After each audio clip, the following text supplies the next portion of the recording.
Hello everyone, Josh here with a new entry in the Just Saying catalogue.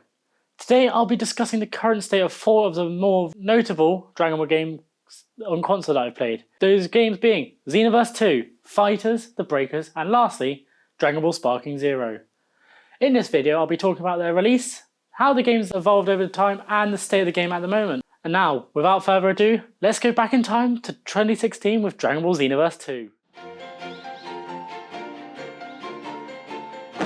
Attention, all proud warriors! Have you ever considered joining Time Patrol? Where do I even begin with Xenoverse 2? First of all, it was my main introduction to Dragon Ball as a whole, and it holds such a special place in my heart. Released back in 2016 to quite a good reception at the time, this game was preceded by 2014's Xenoverse, and improved upon the game so well, making the game less clunky and got some better graphics and a massively big roster. And furthermore, including characters that were previously paid content for the first game. The pre-order bonus even included Goku Black, who was dubbed for the first time in Xenoverse 2, believe it or not. Xenoverse 2 has had a massive amount of DLCs, with a grand total of 20 up until October 2025, with Future Saga Chapter 3. And Chapter 4 slated for release in 2026 at some point. And the story for the game is brilliant. It follows your own character as a sequel to the first game, where you basically go through time and fix history as a whole, keeping it as it is meant to be and preventing any major changes.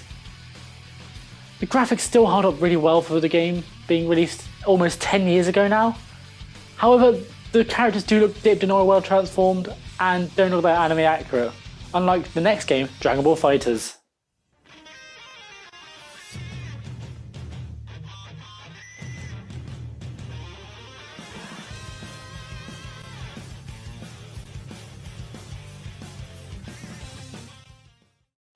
Dragon Ball FighterZ released in 2018, and unlike Xenoverse 2, which is an arena fighter, FighterZ is more traditional, akin to Street Fighter.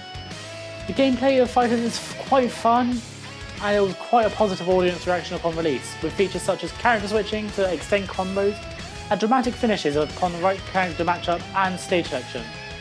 The game also has an original story that introduced Android 21, who was both the main antagonist of the story and even one of the protagonists of the part of the story. FighterZ has, as of now, has received a total of 3 Fighters passes and 22 paid characters.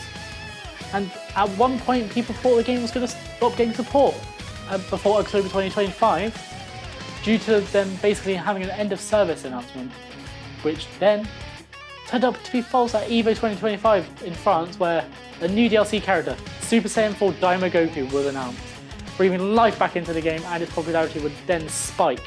Unfortunately, this cannot be said about Dragon Ball The Breakers.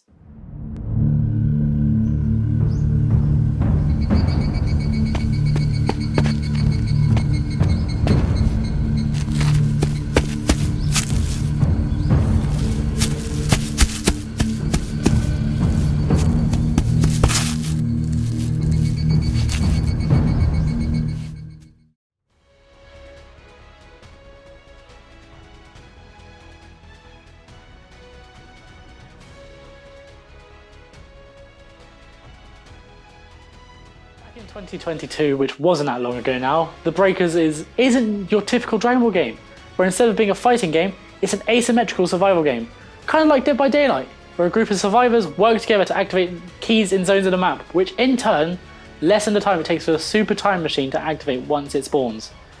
The survivors can also fight the raider through the use of transfers, which give them the power of cast characters and forms. I was extremely fortunate enough to actually take part in one of the closed beta tests for the game when it was before released, and I thought it had a lot of promise and potential behind it, and because it was so fun and just had a decent player base for it. And for a time after release, it remained popular due to it being so new and fun to play. However, over the years it has unfortunately dwindled to the point where it's nearly impossible to get a room in Xbox lobbies, and it's on the same engine as Xenoverse 2, so it has the similar flaws to that game. But it also has some stuff that needs to be in Xenoverse 2, like transformation hairs and the ability to go Super Saiyan 4. And which is just so annoying that it's not in Xenoverse. While this game's popularity did die out, the hype was only building up until the release of Sparking Zero.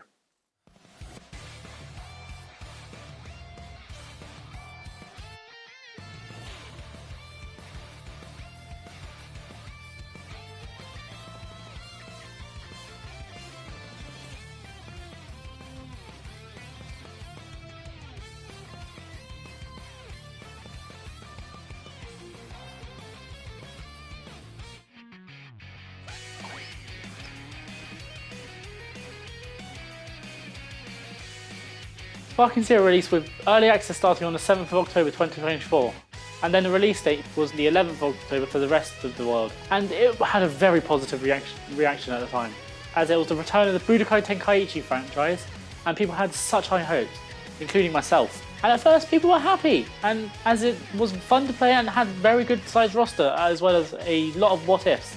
However, a few characters were missing. However, this love for the game would not last over time, as people would quickly go bored with the game due to lack of content such as game modes and maps, and it would have spikes of popularity, specifically around the releases of DLC, such as January with the Hero of Justice pack, the first Diamond pack in April 2025, and more recently the second Diamond pack, released on the 24th of September 2025. I personally really enjoy Sparking Zero, having pre-ordered the Ultimate Edition and having played it frequently ever since it released, and I'll continue playing it for much longer. In conclusion, I have a good feeling about the future of Dragon Ball games, and while it's a major shame the Breakers died out within 3 years, Xenoverse 2 and FighterZ still going strong gives me such hope that Sparking Zero will follow in their footsteps, only getting better over time. For Xenoverse 2, I'm really looking forward to what Future Saga Chapter 4 entails, and how the game will progress further from that point onwards, whether it's more DLC or even the announcement and release of Dragon Ball Xenoverse 3. And it's really nice to see FighterZ get new life breathed right into it after seemingly dying out. And while it's not my preferred style of game, it's still fun to play when I'm bored.